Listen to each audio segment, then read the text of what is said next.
Hello दोस्तों, मैं सुभय कुमार। दोस्तों, डेली है जो हम लोग पेपर एनालिसिस करते हैं और बहुत ही इंपॉर्टेंट रहता है। जो जो टॉपिक्स होते हैं जो पीटी और मेंस के लिए बहुत ही महत्वपूर्ण होता है, इस पे चर्चा करते हैं। तो निश्चित रूप से अगर वीडियो अच्छा लगे दोस्तों तो है जो सब्सक्राइब है जो ज़रूर कीजिएगा। तो कौन-कौन से आज के टॉपिक है दोस्तों उस पे बात करेंगे। तो जो चुनाव आयुक्त के सदस्य थे अरुण गोयल साहब, उनका है जो इस्तीफा हो गया है, इस पे चर्चा करेंगे। दूसरा है दोस्तों कि जो मिस वर्ल्ड 2024 जो बनी है चेक गणराज्य की, इनके ऊपर थोड़ी चर्चा करेंगे। चीता जो भारत में जो चीतों की संख्या है जो बढ़ गई है, प्रोजेक्ट चीता क्या है, इस पे चर्चा करेंगे। भारत तीनों सेना है जो संयुक्त रूप से अभ्यास कर रही है, भारत शक्ति, उस पर चर्चा करेंगे। 100 अरब डॉलर का निवेश है जो यूरोपीय यूनियन के 4 देशों के साथ हुआ, उस पर चर्चा करेंगे। यह है जो कैटलेस एक्सप्रेस 2024, इस पे है जो थोड़ी चर्चा करेंगे। समुद्रयान 2025 में जाएगा और समुद्र के भीतर है जो शोध करेगा, इस पे चर्चा करेंगे। और बेंगलोर में किस प्रकार से है जो पानी की संकट से जूझ रहा है, इतनी तकनीक वाला देश सिलिकॉन वैली के नाम से जाना जाता है, इस पे है जो चर्चा करेंगे। चलिए,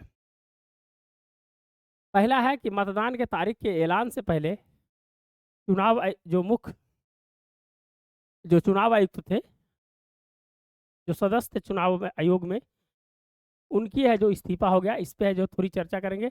इनका 2027 तक कार्यकाल था, इस पे है जो बहुत ही महत्वपूर्ण है, इस पे थोड़ी सी हम चर्चा करते हैं। चलिए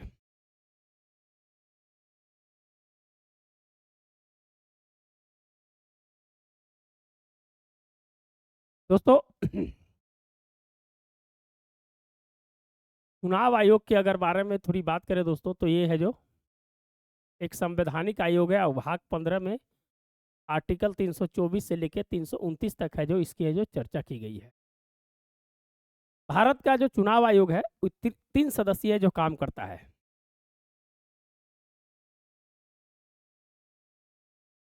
चुनाव आयोग है जो दोस्तों है जो 3 सदस्यीय काम करता है। एक है जो अध्यक्ष होते हैं, जो अभी कौन है, राजीव कुमार हैं, केवे नंबर के हैं, 25वें नंबर के हैं। 2 सदस्य होते हैं दोस्तों, एक सदस्य थे अनूप चंद्र पांडे और दूसरा थे अरुण गोयल। इनका है जो 15 फरवरी को है जो रिटायरमेंट कर गए दोस्तों ये। और ये है जो अपने पद से इस्तीफा दे दिए, जो 2027 तक है जो इनका कार्यकाल था।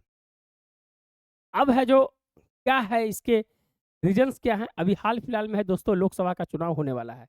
अब कैसे है जो इस चुनाव को है जो मैनेज करेगी, क्योंकि अभी सिर्फ है जो अध्यक्ष है जो वहां बचे हुए हैं। और इतनी बड़ी लोकतंत्र, भारत सबसे बड़ा लोकतंत्र का देश है, और इस समय अगर इस प्रकार की अगर सीटें रिक्त रहती है तो निश्चित रूप से है जो चुनाव में है जो इसका प्रभाव है जो पड़ेगा। रीजंस बताते हैं। हाल फिलहाल में दोस्तों आप जानते हैं कि जब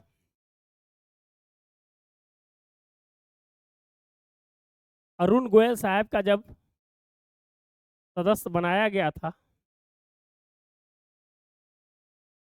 था तो सुप्रीम कोर्ट ये मामला है गई थी, और सुप्रीम कोर्ट ने कहा था कि इतने बड़े पदों को लिए आप एक दिन में है जो कैसे है जो सिलेक्शन किए थे। उसके लिए है जो 3 सदस्यीय जो कमेटी है जो बनाई गई थी, जिसमें प्रधानमंत्री, चीफ जस्टिस ऑफ इंडिया और लीडर ऑफ ऑपोजिशन था। इसके अनुसार से है जो कोई भी सदस्य को और मुख्य चुनाव आयुक्त की नियुक्ति के लिए है जो 3 सदस्यीय कमेटी बनाई गई थी, लेकिन सरकार ने है जो दिसंबर में इसे हटाकर उसके जगह पर पीएम, लीडर ऑफ ऑपोजिशन और एक कैबिनेट मंत्री को है जो विधेयक लाकर है जो सुप्रीम कोर्ट के जो जजमेंट था उसको है जो पलट दिया, और उसके बाद कहा कि है जो हम इसके आधार पर है जो सदस्य और अध्यक्ष का है जो नियुक्ति करेंगे। लेकिन यहाँ पर जानते हैं दोस्तों कि बहुमत से आधार पर होगा तब पीएम जिस पार्टी के हैं और उसी पार्टी का कैबिनेट मंत्री होगा, तो 2-1 से है जो हमेशा फैसला होगा। और कहीं ना कहीं है जो निष्पक्षता की जो बात की जा रही है, यह है जो आप है जो समझ सकते हैं। दूसरी चीज़ है कि जब सीजीआई यहाँ पर रहेंगे, यहाँ भी एक बात कही गई कि सीजीआई रहेंगे, और सीजीआई जब उस फैसले में रहेंगे और किसी प्रकार का प्रॉब्लम होगी तो मामला अगर सीजेआई के समक्ष जाता है तो भी है जो फैसला देने में है जो समस्या होगी। तो दोनों तरफ से कहीं ना कहीं है जो कहा गया कि है जो निष्पक्षता की है जो इसमें कमी है, लेकिन है जो सरकार का नियम बनाने का संसद नियम बना सकती है, तो उसके आधार पर है जो ये बनाकर रखी हुई है। अब है कि थोड़ी सी अगर हिस्ट्री की बात करें दोस्तों, तो 1989-90 में चुनाव आयोग 3 सदस्यीय हुआ करता था। फिर है जो 1990 से 1993 तक 1 सदस्यीय हो गया। जो टीएन सेशन का दौर था दोस्तों, आप जानते हैं टीएन सेशन का दौर था। और तीसरा अगर बात करें तो 1993 से फिर है जो 3 सदस्यीय कमेटी है जो इलेक्शन कमीशन है जो हो गई। निश्चित रूप से इतना बड़ा लोकतंत्र को चलाने के लिए है जो सदस्यों की संख्या होनी चाहिए, लेकिन तीनों के है जो पावर्स को कहीं ना कहीं है जो एक समान रखा गया। ये नहीं कि चीफ इलेक्शन कमीशन है तो उनके पास है जो पावर है जो ज़्यादा है। तो ये है जो कहीं ना कहीं है जो इसकी समस्या थी। अब है जो किस कारण से अरुण गोयल साहब है जो इस्तीफा दिए हैं, इसके पीछे क्या कारण है, ये कारण पता नहीं है। उन्होंने कहा है कि हम व्यक्तिगत कारणों से है जो इस्तीफा दे रहे हैं, व्यक्तिगत कारणों से। लेकिन दोस्तों कुछ दिन पहले है जो बंगाल के दौरे पर थे और उस दौरे के बीच में छोड़कर है जो दिल्ली लौट गए, बीच में छोड़कर दिल्ली लौट गए। कहा जा रहा है कि जो जो चीफ इलेक्शन कमीशन हैं और जो सदस्य के बीच मतभेद की है जो खबरें आ रही है, जिसके कारण है जो उन्होंने है जो इस्तीफा दिया है। तो एक बहुत बड़ी बातें हैं कि किस प्रकार से है जो इससे है जो अभी सरकार है जो इसको है जो जल्दी है जो सॉल्व करती है। और उम्मीद किया जा रहा है कि जल्दी से 1 सप्ताह के अंदर में एक सर्च कमेटी बैठेगी, सर्च कमेटी है जो नाम देगी, उसके बाद है जो प्रधानमंत्री कैबिनेट के जो सदस्य होंगे और लीडर ऑफ अपोजिशन मिलकर है जो चीफ इलेक्शन कमीशन के सदस्यों के जो नियुक्ति करेंगे, ताकि जो लोकसभा अपने समय पर है जो हो और है जो कहीं ना कहीं उसकी समस्या को है जो दूर किया जा सके। तो यही है दोस्तों, थोड़ी सी कहानी थी, हमें जो बताने का है जो प्रयास किया। चलिए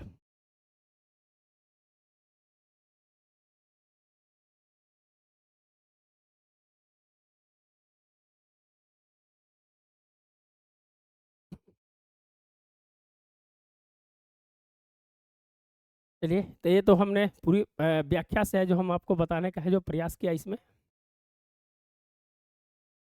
यही है अरुण गोयल साहब, हमने जो पूरी तरह से है जो इनको है जो आपके पास आप समक्ष है जो रखने का है जो प्रयास किया। चलिए, दूसरा है कि चेक गणराज्य की क्रिस्टिना पिस्कोवा मिस वर्ल्ड 2024 का जो खिताब जीती है। चेक गणराज्य की जो है क्रिस्टिना पिस्कोवा है जो मिस वर्ल्ड 2024 का है जो खिताब जीती है। यह है जो दोस्तों मिस वर्ल्ड बनी है, मुंबई में हुआ था। सबसे बड़ी बात है दोस्तों कि 1996 में बैंगलोर में और उसके बाद 2024 में है जो मुंबई में हुआ। यह है जो ध्यान रखिएगा, इस बार है जो मुंबई में हुआ। और केमा मिस वर्ल्ड था, 71वां है जो मिस वर्ल्ड था। इसकी शुरुआत कब होती है दोस्तों? 1951 में है जो इसकी जो शुरुआत होती है। अगर भारत की अगर बात करें कि भारत के कौन कौन है जो मिस वर्ल्ड बने हैं, तो आप जानते हैं 1966 में रीता फारिया। फिर अगर बात करें दोस्तों 1994 में ऐश्वर्या राय। फिर है जो 1997 में डायना हेडेन। फिर है जो 1999 में युक्ता मुक्ति। फिर है जो दोस्तों प्रियंका चोपड़ा बनी 2000 में।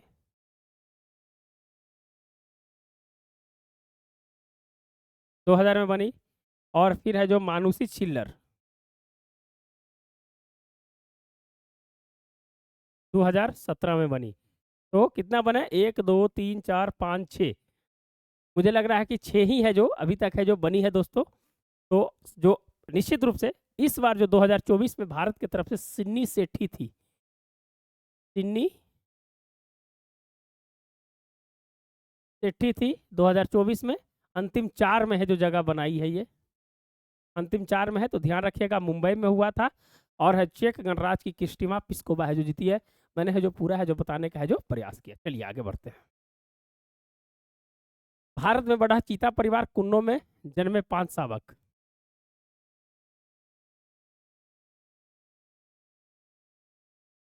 दोस्तों 15 सितंबर दिन याद होगा,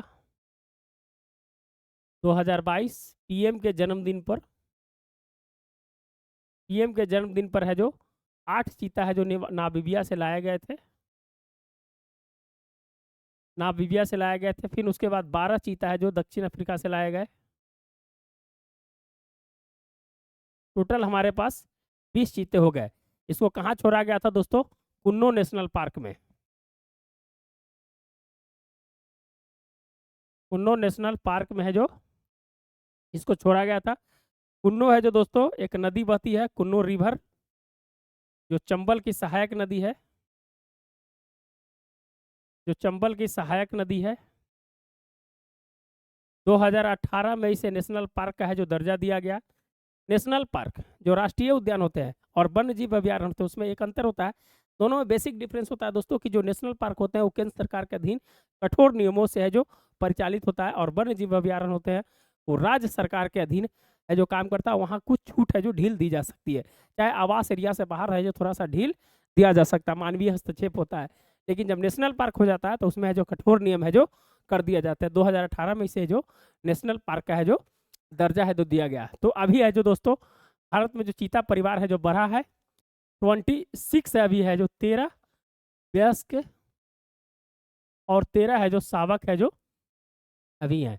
तो निश्चित रूप से भारत में 1952 में अंतिम बार है जो चीता देखा गया था, उसके बाद ऐसे इसे विलुप्त घोषित कर दिया। फिर है जो इंटर कॉन्टिनेंट प्रोजेक्ट के तहत है जो भारत में चीते को है जलाने का है जो प्रयास है जो जारी रहा है। एक बहुत ही महत्वपूर्ण है दोस्तों, पारिस्थितिकी तंत्र के लिए भी बहुत ही महत्वपूर्ण है। तो कहा जा सकता है चीता जो होता है इसके जो बच्चे होते हैं दोस्तों, उसके बचने की दर है जो 95% है जो कम होती है। 5 ही चीते हैं जो 100 में, अगर 100 चीते अगर जन्म लिए तो 95 मर जाते हैं। 5 ही चीते हैं जो उसके बच्चे हैं जो जीवित रहते हैं, तो 95% है जो बच्चे हैं जो उसके मर जाते हैं। तो निश्चित रूप से अभी है जो 10 मार्च को गामनी ने है जो 5 शावकों को है जो जन्म दिया है। तो बहुत ही इंपॉर्टेंट है दोस्तों ये कुन्नो नेशनल पार्क। मैंने जो सब चीज़ है जो बता दिया है। चलिए आगे बढ़ते हैं।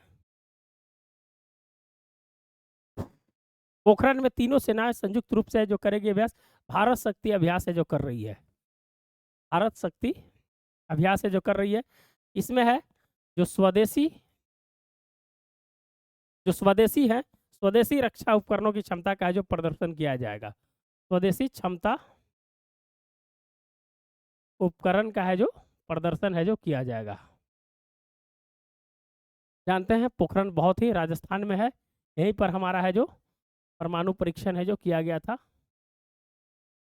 परमाणु परीक्षण किया गया था कब? 1974 और 1998 में, ध्यान रखिएगा।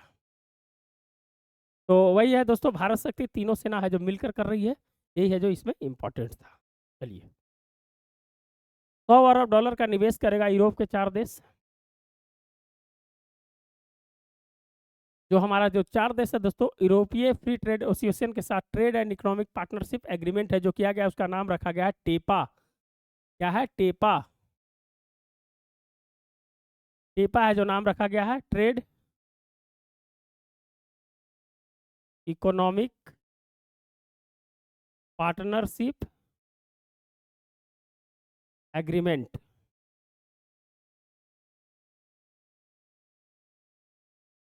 टेपा रखा गया दोस्तों। इस पे यूरोपीय यूनियन के साथ नहीं हुआ, ध्यान रखिएगा। यह जो यूरोपीय यूनियन के 4 कंट्री हैं उनके साथ है जो किया गया। कौन कौन है? एक है जो स्विट्जरलैंड है, नॉर्वे है, आइसलैंड है और लाइंकेस्टीन है। ये 4 देशों के साथ है जो यह जो किया गया है, और अगले 15 वर्षों में 100 करोड़ का है जो निवेश है जो करेगा।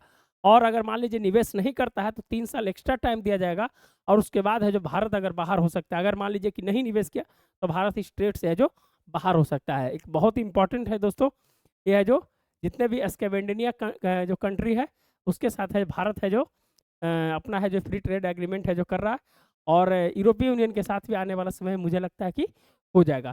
तो एक छोटी सी है लेकिन बहुत इंपॉर्टेंट है, टेपा को है जो याद रखिएगा। और 4 देश है, स्विट्जरलैंड, नॉर्वे, आइसलैंड और लिंचेस्टीन। याद रखिएगा SNIL, SNIL स्नील ट्रिक में है जो, याद रखिएगा, ध्यान रखिएगा। कौन कौन है? स्विट्जरलैंड, नॉर्वे, आइसलैंड और है जो लिंचेस्टीन, लाइकेटेस्टीन नाम है, वो है जो यूरोपीय देश है। चलिए देखिए, सेल्सियस में 16 देशों के साथ है जो कटलेस एक्सप्रेस हो रहा है। यह है जो कटलेस एक्सप्रेस 2024, कटलेस एक्सप्रेस कहाँ हो रहा है? सेल्स में हो रहा है। 16 देश है जो इसमें शामिल है, 16 देश शामिल है, ध्यान रखिएगा। चलिए, भारतीय समुद्रयान 2025 तक समुद्र तल की शोध के लिए होगा तैयार। आप जानते हैं दोस्तों कि मत्स्य, कुछ दिन पहले आप पढ़े होंगे, मत्स्य 6000, इसमें है जो तीन व्यक्तियों को है जो 6 किलोमीटर समुद्र के अंदर तक भेजा जाएगा, और वहाँ है जो वहाँ के संसाधन और वहाँ की ये जो व्यवस्थाएं, जो पारिस्थितिकी तंत्र है, उसको खोज करेगा। और है जो इसको है जो 2021 में है जो इसको है जो चालू किया गया था। और मत्स्य 6000 ये है जो पृथ्वी मंत्रालय है, उसके माध्यम से है जो समुद्र के अंदर में जाकर है जो खोज करेगा, रिसर्च करेगा कि क्या चीज़ है। बहुत सारे देश है जो इस पे जो रिसर्च कर रहे हैं, भारत भी है जो इस रिसर्च में है जो अपना है जो हाथ आजमाना चाहता है। तो निश्चित रूप से अमेरिका, रूस, चीन, फ्रांस और जापान जैसे देशों ने है जो यहाँ पर है जो अपना मिशन को अंजाम दिया है। तो भारत है जो 5वां देश हो जाएगा जो है जो समुद्र के 6 किलोमीटर अंदर तक जाकर है जो अपनी है जो रिसर्च है जो करेगा। इसको है जो समुद्रयान के बारे में है जो इसको मिशन का नाम मिशन समुद्रयान है, मिशन समुद्रयान है, मिशन समुद्रयान है। किरण रिजिजू साहब हैं जो इस मंत्रालय के है जो मंत्री हैं, ध्यान रखिएगा। चलिए, बेंगलोर में एक खतरे की आहट है दोस्तों। बेंगलोर में क्या हुआ है कि पानी की है जो समस्या है जो वहाँ पर बढ़ गई है। बेंगलोर में पानी की है जो समस्या बढ़ गई है। वहाँ के जो CM है सिद्धारमैया साहब, उनके आवास पे है जो पानी नहीं आ रही है। रीजन्स कहा जा रहा है कि मौसम का बदलाव और मौसम की अवधि छोटा होने से कावेरी नदी में है जो पानी की है जो कावेरी नदी में जल स्तर जो है उतना नहीं हो पाया जितना है जो हो सकता था। मौसम की अवधि छोटा होना इसका है जो सबसे बड़ा है जो कारण बताया जा रहा है दोस्तों। पर्यावरण असंतुलन का है जो दौर है जो देखा जा रहा है। इतनी तकनीक वाला सिलिकॉन वैली वाला राज्य भी है, आज पानी से जूझ रहा है। तो निश्चित रूप से जो समस्या है जो बढ़ते जा रही है। इसमें जो कुछ योजनाओं के बारे में बात किया गया, मनरेगा, अटल भूजल योजना, जल जीवन मिशन, जल संरक्षण, जल संवर्धन के काम आने वाले है जो ये सब है जो मिशन की है जो सचेत किया गया है कि आप है जो इस सब काम है जो वहाँ पर करना पड़ेगा, नहीं तो आने वाला समय में है जो बेंगलोर की स्थिति है जो और धीरे धीरे जो खराब हो जाएगी। वहाँ का मांड्या जो शहर है सबसे ज़्यादा है जो दोस्तों है जो ग्रस्त है। तो पानी की स्थिति को कैसे है जो हम कंट्रोल करें, हम विकास के साथ पर्यावरण को कैसे जोड़ें, और है जो बड़े बड़े बिल्डिंग को बनाने के पहले पर्यावरण की स्थिति को समझना पड़ेगा, नहीं तो आने वाला समय में स्थिति है जो और ख़राब हो जाएगी। एक केस स्टडी के रूप में है जो आप है जो बेंगलोर को है जो आप है जो मेंस में है जो लिख सकते हैं। तो यही है दोस्तों, पूरा इसी के बारे में बताया जा रहा है कि पानी की समस्या जो कम रही है, बढ़ रही है। ज़्यादा डेटा याद नहीं रखना है, लेकिन भारत में नदियों का देश होने के बावजूद यहाँ पर है जो समस्या है जो बहुत ज़्यादा है जो बढ़ गई है। यही है जो मोटा मोटी बातें हैं जो इसमें है जो कही गई है। तो दोस्तों आज यहीं है जो रुकते हैं, कल है जो फिर मिलेंगे और बहुत ही इंपॉर्टेंट लेक्चर होगा आपके लिए। तो मिलते हैं दोस्तों नए वीडियो के साथ। धन्यवाद।